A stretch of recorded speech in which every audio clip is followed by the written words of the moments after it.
At 4, he took me to the segregated theater to see the 1936 Olympics.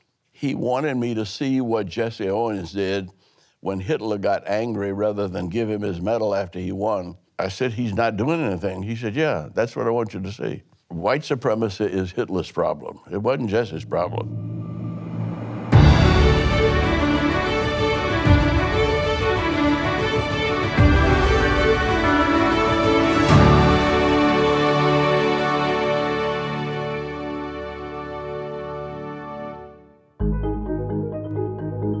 Welcome to the LBJ Presidential Library in Austin, Texas.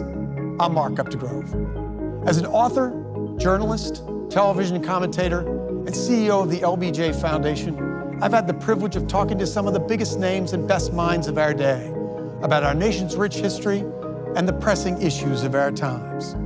Now we bring those conversations straight to you. Martin Luther King Jr. said, "Anybody can be great because anybody can serve. You need only a heart full of grace, a soul generated by love." He might have been describing Andrew Young, his close confidant and lieutenant in the civil rights movement. Young was indispensable to the movement's success and would go on to serve our country in key roles in government. In this episode, I talked to him about his legendary life of public service, including his relationship with Dr. King and his work in the civil rights movement, as well as how he sees America today. Ambassador Andrew Young, welcome. Thank you for inviting me. It's an honor to have you here. Well, it's an honor for me to be able to tell the civil rights Lyndon Johnson story at the Lyndon Johnson Library. Well, I want to talk about that story, but first talk about your background, which is remarkable. You come from New Orleans. Yeah. From a very diverse, eclectic neighborhood. It was a wonderful neighborhood for my life. I was born in the middle of the block. On one corner was an Irish grocery store. Next corner was an Italian bar. The Nazi Party was on the third corner, and a Chevrolet dealership around the fourth corner. And I was smack dab in the middle. And I started getting race relations education at 3 and 4. My father's, well, he had a kind of practical nonviolence. You don't ever let anybody make you mad. You don't argue with people. Don't get mad, get smart, was his mantra. And the Nazi Party on the corner, he said, now, they believe in white supremacy. He said, but you know that God made of one blood all the nations of the world. Now, that's their problem with God. That's not your problem. You don't have to try to convert them. You don't have to argue with them. You have your understanding and let God deal with them. So it was never a burden on me that people disagreed or disliked or said bad things about me. That it was their problem, not mine. Your father was a dentist, Ambassador, and he wanted you to be a dentist. He was determined that I was going to be a dentist, and that was the hardest thing for me to do, was to tell him that I just didn't want to be in an office. I didn't want to be a doctor. I didn't want to be a lawyer. I didn't want to be anybody that was cooped up. And I sort of found my way. Well, you sure did, by getting swept up in the civil rights movement. How did that happen? I've just been blessed to be in the right place at the right time, and I guess I made the right choices. I guess so. Seems to have worked out for you. There was no roadmap. I wasn't interested in civil rights. I read Gandhi and decided that that wouldn't work here in the United States, and I was searching. I met at a conference I went to Eduardo Banlain, who led the freedom movement in Mozambique. He was working on a doctorate, I think, at Northwestern. He was reading Gandhi too, and he was sure that nonviolence would work in Mozambique. And I was questionable about whether it would work in Louisiana. And when he went back and organized the voter registration drive, everybody got machine guns. And, but they didn't retaliate. They had a lot of the Gandhi philosophy in their movement, even though they adopted a policy of defensive violence. But they never destroyed a school, they never destroyed a railroad, they never did anything to damage. They always thought of the country as their country.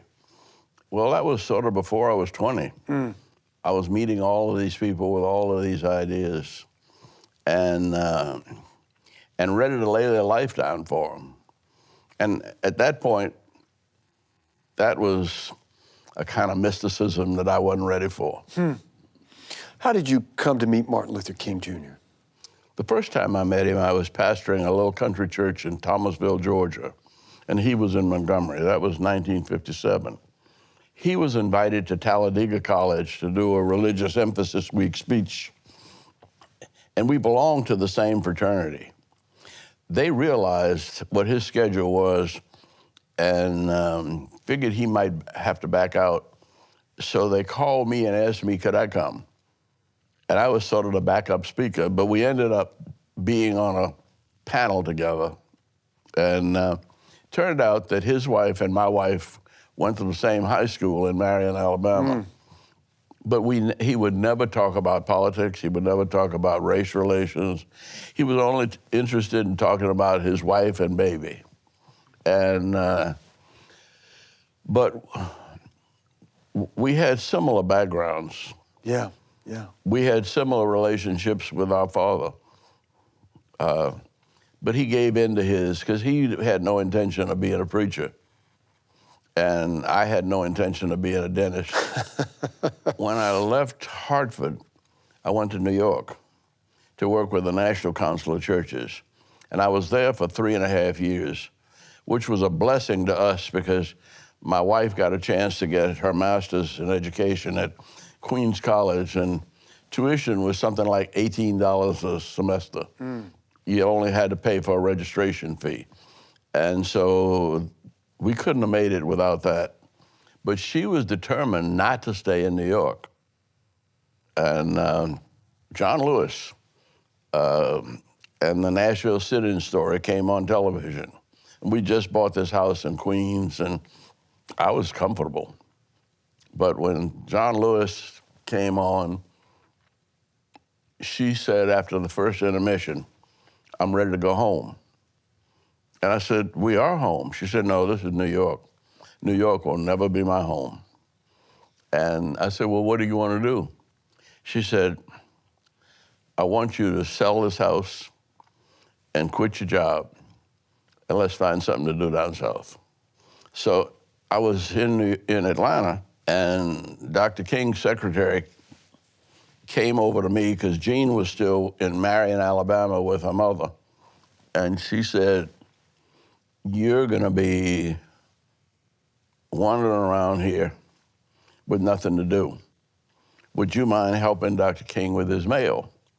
I said, no, I'd be honored to try, but I don't know whether I can. She said, well, it'll at least keep you out of trouble.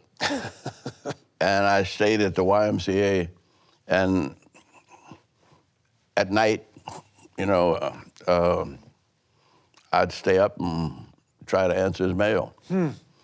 And we hadn't really met except the time that we stopped at his house. And he said, how does he know what I'm thinking, what I ought to say? And I said, well, I went to Hartford and you were at Boston.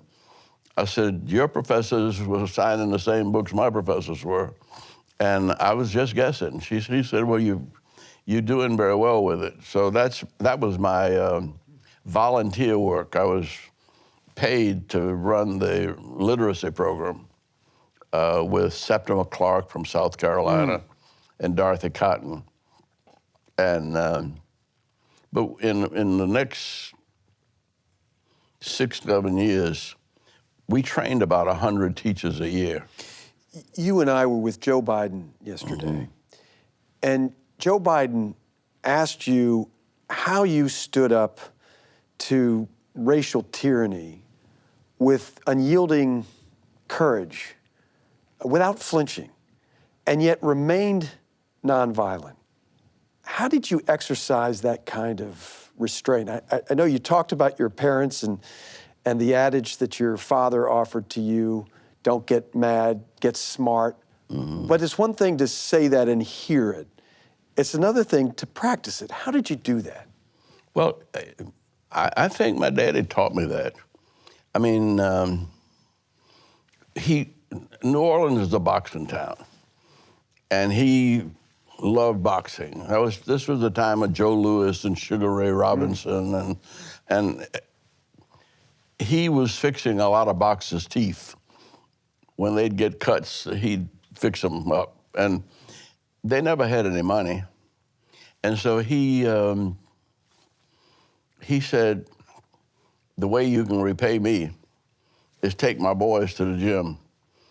And his motto was, if you know how to fight, you don't have to fight. He said, you'll be confident enough, to stay calm and work your way through it. And so he made sure we knew how to box, and defensively. But then he would box with us, and just, and just tap us in the face and things like that.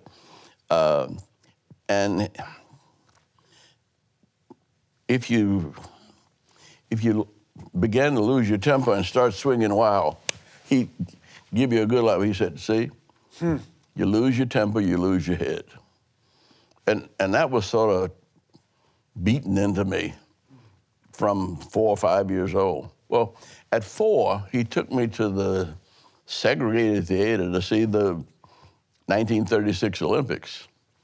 Jesse on Owens, television. Sure. Yeah. That was Jesse Owens. Yeah. And he wanted me to see what Jesse Owens did when Hitler got angry. Rather than give him his medal after he won, Hitler marched out with all of the Nazi stormtroopers.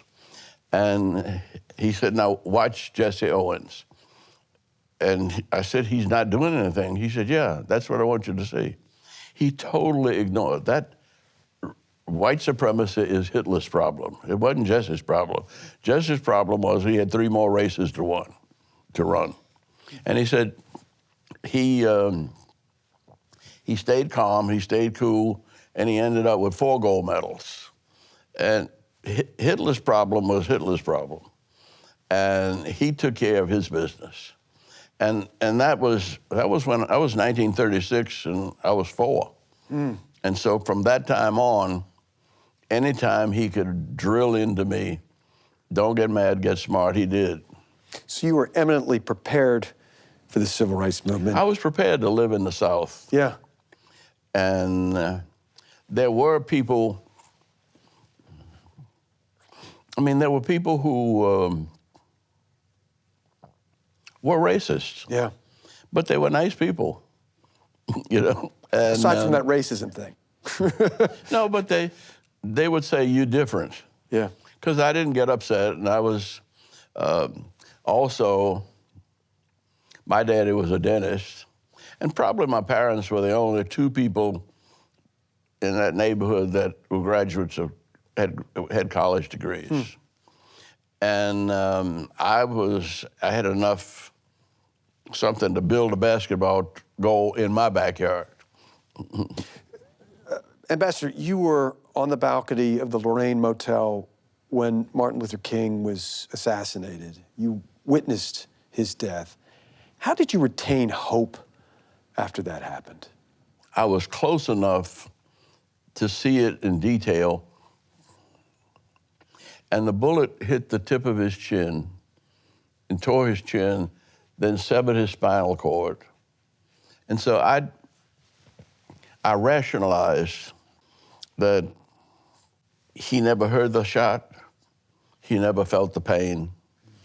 And then I said, now I believe that you can go to heaven in a flaming chariot, because I sat here and watched Martin Luther King do it. And to believe that that is not the end, but that his spirit was released, where, how, I don't know, but that his message and his presence has been with us ever since. I mean, he has not left the movement, see? And when I get a crazy idea, I can usually relate it to some experience I had with him. And I don't say, what would Jesus do or what would Martin do? That's sort of the way I've gotten along. The last thing he did before he went to Memphis, Harry Belafonte invited us over to his house with John Conyers, congressman from Michigan, Dick Hatcher, mayor of Gary, Indiana, Harry Belafonte and myself. And the conclusion we reached was that we had to find a way to move the movement into politics. And I think he had been thinking about this since, I mean, the long meeting with President Johnson, where they agreed on everything. And President Johnson he was always on time when we met with him before. Let me give context, Mr. Ambassador. I think you're talking about when you and Dr. King returned from Oslo after Dr. King received the Nobel Peace Prize, and you went to the White House before going back down south to Atlanta and visited President Johnson about the issue of voting rights. The Civil Rights Act had been signed the previous summer, and now you were looking on to Voting Rights Act. I believe that's the meeting that you're talking about. And even though we were held up, because he was always on time when we had an appointment, but we were meeting with the Vice President and the Attorney General, and they said the President hadn't called us yet, but you can't leave, you can't leave. He said he needed to see you. But we were about an hour and a half late. And when we got over there, all the Vietnam crowd was McNamara and our Senator, Richard Russell. I mean, all of the people, and they'd been beating up on him for a couple hours, evidently. Because this first time I ever saw him depressed. And he didn't argue about anything. Everything Martin said, he agreed to. He said, "You're right, Dr. King." He said, "I just don't have the power." And he was feeling really low. And when we left there, I said, "What are we going to do?" I said, "You know, he's right. He doesn't have the power." And I said, "And you've been working your behind off for 10 years now without a break, except when you got stabbed. And you had to take a month or so off healing." And I said, "We need to take a sabbatical and take 6 months and go somewhere and forget this and figure out how we're going to go to the next stage." And he ignored me, and he just kept mumbling, "We got to get the president some power." And I got upset with him. I said, "Damn, here you are 5 feet 6 inches tall. You ain't got a pot to piss in or a window to throw it out of. Nobel Peace Prize, which was a $60,000 prize, which was doubled by Rockefeller, and you divided it up amongst all of the civil rights organizations, leaving us about $20,000. I said, "That won't pay a 1 month's bills. And you gonna get the president some power?" I said, "You need to take a rest and get your head together and decide how we're gonna get to the next stage." And he just kept saying, "No, we got to get the president some power." Well, he was talking about spiritual power. I was thinking dollars and cents and votes. And 2 days after we got back to Atlanta, Mrs. Amelia Boynton of Selma showed up with 2 or 3 preachers and told how they were being suppressed. Even Jim Clark wouldn't let them have political meetings in their churches. And her husband had just died, and he wouldn't let her husband's funeral go into the church. He had horses lined up in front of the church, keeping people out. So she had to bury her husband from the street. And Martin agreed that we would come to Selma the 2nd of January. And by the end of March, President Johnson was standing up, giving his famous speech where he ended it with, "We shall overcome."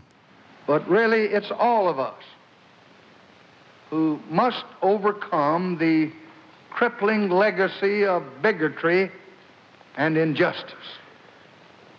And we shall overcome. And you had given him all the power he needed. All of the power we needed. To enact the Voting Rights Act of 1965. That was the mistake I was making. I was thinking of dollars and cents and votes.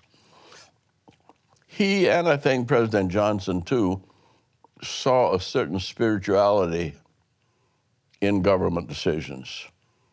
And I don't think you can be president of this country without realizing there's a connection between the spirituality of humanity and the United States of America. And the founding fathers struggle with that. How do we run that fine line? Keeping a country that's spiritually free and open to the power of God, but still protected from the excesses and greed and ambitions of men. Mr. Ambassador, you've had many roles in your remarkable career. You're on the front lines of the civil rights movement, which we've been talking about, but you've also been a congressman from your home state of Georgia. You've been the mayor of Atlanta. You've been the American ambassador to the United Nations. What role has given you the greatest fulfillment? Well, let me be presumptive and say that I've always thought of this as one role. And I have never known what I was going to do. I don't know what I'm going to do tomorrow. And I never knew I was going to run for Congress until nobody else wanted to run, and Harry Belafonte just picked up the phone and said, "Andy's running for Congress." And I didn't want to leave the Congress, and nobody in Atlanta wanted me to leave to get to the UN. And by the time I left the UN, I was broke and had 4 children then, 3 of them ready for college. And so the mayor's salary was $50,000 a year, and I didn't think I could be mayor till a nice little old lady who I thought was old because she was in her 80s, and she shook her walking stick about this far from my nose and said, "Look here, boy, when you came here, you wasn't nothing, and we done made something out of you. And now we need you to be the mayor. And you ain't got time for us? We done wasted our time on you." And she stormed out of the room. Well, what do you do? In front of about 100 people.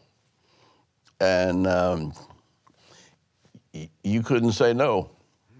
I've just been in the right place at the right time, and the right person has come up with the right idea, and I passed it on. And so it's presumptive of me, but I like to think of this as a vehicle of the Spirit. And how do we get the spirituality of the universe into the administration and governance of our society? And I still have the Nazis on the corner. Mr. Ambassador, how do you want to be remembered? I don't care. I mean, I really don't. There's some ideas that I have that I probably won't see realized in my lifetime. And I just hope that somebody's crazy enough to pick up some of those ideas and try to implement them. And I've been around long enough to know that the Lord always has a ram in the bulrushes. Ambassador Andrew Young, thank you for being with us, and thank you for your service to our nation.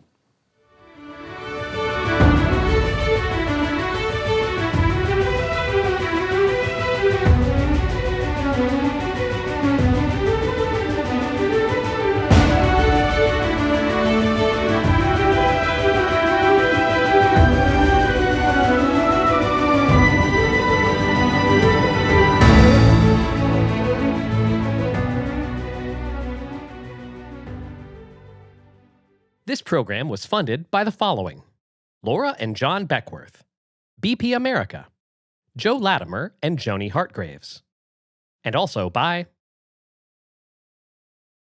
A